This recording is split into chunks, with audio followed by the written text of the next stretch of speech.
పూర్వం ఒక సుసంపన్న రాజ్యంలో రాజేంద్ర అనే వివేకవంతమైన మరియు న్యాయమూర్తి రాజు మరియు అతని రాణి రుక్మిణి పాలించేవారు. వారి ఆనందం మరియు ప్రజల ప్రేమ నుండి వారికి ఒక లోతైన దుఃఖం ఉండేది. ఎన్నేళ్ల పాటు కూడా వారికి సంతానం కలగలేదు. ఇది వారి మనసులను బరువుగా మార్చేది, ఎందుకంటే వారు తమ వంశాన్ని కొనసాగించడానికి ఒక వారసుడు కావాలని ఆకాంక్షించారు. తమ విధిని మార్చాలని నిర్ణయించుకున్న రాజు మరియు రాణి దూరాల నుండి సన్యాసులు మరియు పూజారుల సలహాలను ఆశ్రయించారు. వారు అనేక హోమాలు మరియు యాగాలు నిర్వహించి సంతానం కోసం దేవతల ఆశీర్వాదాలను కోరారు. వారు పవిత్రమైన దేవాలయాలకు యాత్రలు చేసి కానుకలు సమర్పించారు. కాలం గడిచినా వారి ఆశను కోల్పోలేదు. ఒక రోజు ప్రసిద్ధ సన్యాసి మార్గదర్శనంలో గొప్ప హోమం చేస్తుండగా పవిత్ర స్థలంలో దేవదూతల శబ్దం ఆత్మస్థితిని అందించింది. వారికి సంతానం వృద్ధించాలని వాగ్దానం చేసింది. సన్యాసి వారి భక్తి మరియు సహనానికి ప్రతిఫలంగా త్వరలో రాణి గర్భవతి అవుతుందని భవిష్యవాణి చేశాడు. భవిష్యవాణి నిజమై రాణి రుక్మిణి త్వరలో గర్భవతి అయింది. రాజ్యం సంతోషించి దేశమంతా గొప్ప ఉత్సవాలు జరిగాయి. తగిన సమయంలో రాణి ఒక ఆరోగ్యవంతమైన శిశువుకు జన్మనిచ్చింది. వారు అతనికి కార్తీక అని పేరు పెట్టారు, ఎందుకంటే అది వారి కృతజ్ఞత మరియు ఆశలను సూచిస్తుంది. కార్తీక కుమారుడు ధైర్యవంతుడు మరియు వివేకవంతుడైన యువకుడిగా పెరిగాడు. తన తల్లిదండ్రుల గుణాలను ప్రతిబింబించాడు. అతని నాయకత్వంలో రాజ్యం ఇంకా ఎక్కువగా సుసంపన్నంగా మారింది మరియు ప్రజలు అతన్ని ప్రేమించి గౌరవించారు. రాజు మరియు రాణి ఆనందం చెప్పలేనంతగా మరియు వారికి ఇంత అద్భుతమైన కుమారుడిని ప్రసాదించినందుకు ప్రతిరోజు దేవతలకు కృతజ్ఞతలు తెలిపారు. కార్తిక్ చిన్నప్పటి నుంచే ఒక గొప్ప బాణసంచా నిపుణుడిగా పేరొందిపోయాడు. ప్రతిరోజు అతడు వనంలో ప్రాక్టీస్ చేస్తుండేవాడు.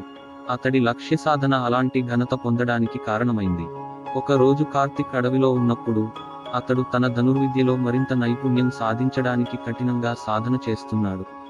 అతడు 1 కాదు 2 కాదు అనేక సార్లు తన బాణాలను లక్ష్యంపై సంధించాడు. కానీ అదే సమయంలో అక్కడి అడవిలో ఒక జంట వన విహారం చేస్తూ వెళుతున్నారు. అదృష్టవశాత్తు కార్తిక్ సంధించిన ఒక బాణం తప్పి ఆ జంటను తాకింది. ఆ బాణం భర్తను గాఢంగా గాయపరిచింది. ఈ సంఘటనను చూసిన ఆ భార్య కోపంతో కార్తిక్ దగ్గరకు వచ్చి, "నీ ఈ నిర్లక్ష్యానికి మా కుటుంబం నాశనం అయింది. నేను నీపై శపథం చేస్తున్నాను, నీ కుటుంబంలో ఎవరైనా ఈ రోజు నుండి జీవితం అంతా శాపగ్రస్తంగా ఉండాలి" అంటూ కార్తిక్ను శపించింది. కార్తిక్ ఆశ్చర్యంతో మరియు విచారంతో ఆ జంట కాళ్లకు నమస్కారం చేస్తూ తన నిర్లక్ష్యం వల్ల జరిగిన ఈ సంఘటనకు క్షమాపణ కోరాడు. అయినా ఆ శాపం మాత్రం అతని జీవితాన్ని వెన్నంటి వెంటాడుతూ వచ్చింది. కార్తిక్ ఆ రోజు నుండి చాలా బాధ్యతగా ప్రవర్తించాడు, కానీ ఆ శాపం కారణంగా అతని కుటుంబం ఎన్నో కష్టాలు కుటుంబానికి వారసుడిగా ఉండే రాజు మరియు రాణి చేసిన ఒక పొరపాటు అతని కుటుంబానికి శాపంగా మారి వచ్చినప్పుడు అతడి జీవితాన్ని మరియు రాణి అతని కోసం సరైన సత్యవంతమైన జీవిత భాగస్వామిని ఎంపిక చేసుకోవాలని నిర్ణయించారు. ఈ కారణంగా వారు తమ రాజ్యంలో ఒక భారీ స్వయంవరం ఏర్పాట్లు చేశారు. ఈ మహా కార్యక్రమంలో పాల్గొనడానికి అటు ఇటు రాజ్యాల నుండి యువరాజులు మరియు యువరాణులు ఆహ్వానించబడ్డారు. అక్కడ కార్తీక్ తన భవిష్యత్ రాణిని ఎంపిక చేస్తారు. రాజ్యంలో పెద్ద స్వయంవరం ఏర్పాటు చేశారు. స్వయంవరంలో పాల్గొన్న ఒక రాజ్యాల వారి రాణిలు వారి కుమార్తెలు స్వయంవరంలో పాల్గొన్నారు. అక్కడ వచ్చిన వారందరిలో పక్క రాజైన వీర రాఘవేంద్రులు వారు కుమార్తె లక్ష్మిని కార్తీక్ ఇష్టపడ్డాడు. లక్ష్మికి కార్తీకి మధ్యన వివాహం ఒక శుభముహూర్తాన శ్రావణమాసంలో జరిపించుటకు వారి పెద్దలు నిర్ణయించారు. అలాగా లక్ష్మీదేవి కార్తీక్ల వివాహం ఘనంగా జరిపించినారు. ఒకరోజు కార్తీక్ తన ధనుర్విద నేర్చేచుండగా భార్యాభర్తలు ఆహారం తినచుండగా కార్తీక్ వేసిన బాణము ఆమె భర్తకు తగిలి ఆయన గాయపడి మరణించెను. ఈ శబ్దాలు విని ఆవిడ ఏడుస్తూ ఉండగా ఆ బాలుడు ఆమె దగ్గరకు వెళ్ళను. అప్పుడు ఆమె క్రోధంతో, "నా భర్తకు కారణమే మరణానికి కారణమైన నీకు ఇదే గతి పట్టునని ఆమె కార్తీక్ను శపించెను. కాబట్టి నీకు ఈ సంసారం నుంచి దూరంగా ఉండమని శపించెను." కార్తీక్ ఆవిడ కాడ మీద పడి క్షమాపణ కోరను. వారు ఒకరికొకరు చాలా ప్రేమతో ఉండేవారు, కొత్త జీవితాన్ని ప్రారంభించారు. కానీ వారి ఆనందం చల్లబడబోతున్నదని వారికి తెలియదు. ఒక అనూహ్య రాత్రి వారు దేవాలయం నుండి ఇంటికి తిరిగి వెళుతుండగా మోహిని అనే దుష్ట ఆత్మ వారి ముందు ప్రత్యక్షమైంది. ఆమె క్రూరమైన శక్తులకు పేరుగాంచినది మరియు మానవుల జీవితాల్లో గందరగోళం సృష్టించడంలో ఆసక్తి కలిగి ఉండేది. మోహిని కార్తీక్ పై ఒక మంత్రాన్ని వేసి అతన్ని ఓ చిలుకగా మార్చి ఒక పంజరంలో బంధించింది. లక్ష్మి తీవ్ర మనోవేదనకు గురై ప్రతిఘటించడానికి ప్రయత్నించింది, కానీ మోహిని శక్తులు చాలా బలంగా ఉండేవి. దుష్ట ఆత్మ ఆ పంజరంతో కార్తీక్ ను తన స్వంత లోకంలోకి తీసుకెళ్లి అదృశ్యమైంది. కార్తీక్ మరియు మోహిని మధ్య ప్రేమ కథ అనుకోకుండా ప్రారంభమైంది. మోహిని తన దుష్ట శక్తులతో చాలా మంది జీవితాలను కష్టాల్లో ముంచినప్పటికీ ఆమెకు కూడా ప్రేమ భావన ఉంది. కార్తీక్ పై మోహినికి ఆకర్షణ ఏర్పడింది. అతని సాహసంతో, ధైర్యంతో ఆమెను ఆకట్టుకుంది. ఒక రాత్రి మోహిని కార్తీక్ ను తన దృష్టిలో పడగొట్టి అతనిని చిలుకగా మార్చి తన సొంత లోకంలోకి తీసుకెళ్ళింది. మోహినికి తన దుష్ట శక్తులతో ఆమె లోకంలో ఎటువంటి ఆటంకాలు లేకుండా జీవించేది. ఆమె తన శక్తులతో కార్తీక్ ను మళ్లీ మానవునిగా మార్చింది. క్రమంగా కార్తీక్ ని ఆకట్టుకుంటూ అతనిని ప్రేమలో పడగొట్టింది. మొదట కార్తీక్ తనను బంధించిన మోహినిని ద్వేషించేవాడు.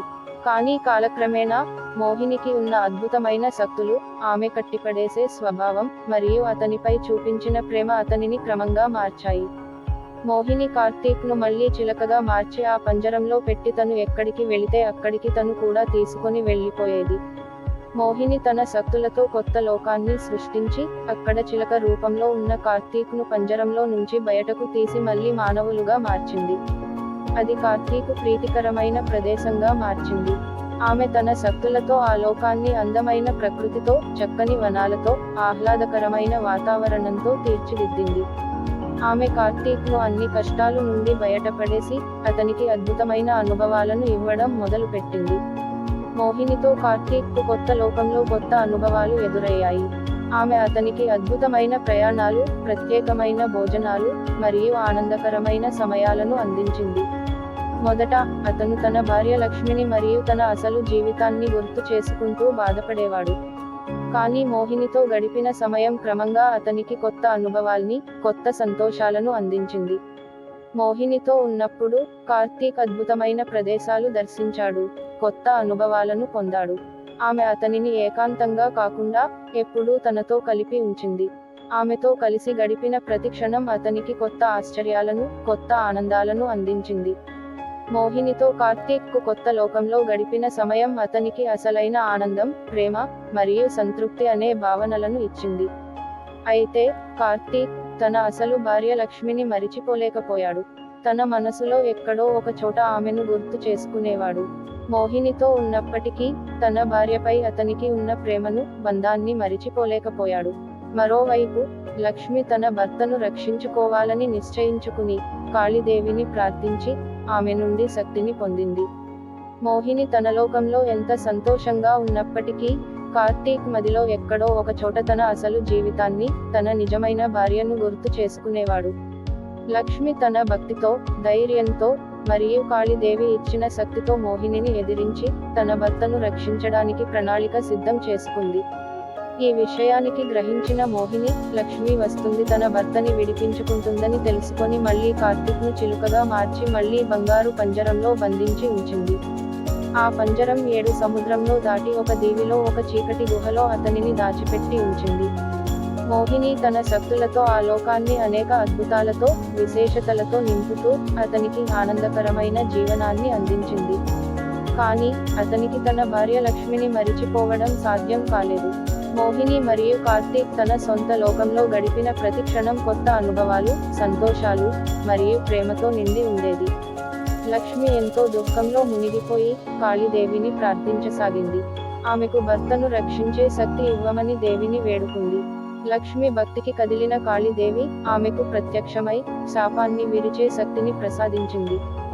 లక్ష్మి తన భర్తను మోహిని నుంచి రక్షించడానికి ధైర్యంగా ప్రాణాంతక ప్రయాణం ప్రారంభించింది. దేవి యొక్క మార్గదర్శకత్వంతో లక్ష్మి ప్రమాదకర మార్గాల్లో నడిచి క్రూర మృగాలతో యుద్ధం చేసింది. చివరికి ఆమె మోహినికి ఉండే గుహకు చేరుకుంది. అక్కడ కుమార్ ఇంకా పంజరంలోనే ఉండేవాడు. లక్ష్మి మోహినిని ఎదిరించింది. ఆమె దుష్టత్వంలో ఆనందపడేది. కానీ లక్ష్మి ప్రేమ మరియు దృఢనిశ్చయం ఎక్కువ బలంగా నిలిచాయి. కాళీదేవి ఇచ్చిన శక్తివంతమైన మంత్రాలను పఠించి ఆమె శాపాన్ని విచ్చింది. కార్తీక్ మళ్లీ మానవ రూపంలోకి మారిపోయి జంట ఆఖరుకు కలుసుకున్నారు. వారు కాళీదేవిని తమ ఆశీర్వాదాలకు కృతజ్ఞతలు తెలుపుతూ తమ గ్రామానికి తిరిగి వచ్చారు. అక్కడ వారు ఆనందంగా జీవించారు. ఆ రోజు నుండి లక్ష్మి భక్తి మరియు ధైర్యానికి చిహ్నంగా పూజింపబడింది, మరియు ఆమె కథ అనేక తరాలకు స్ఫూర్తినిచ్చింది.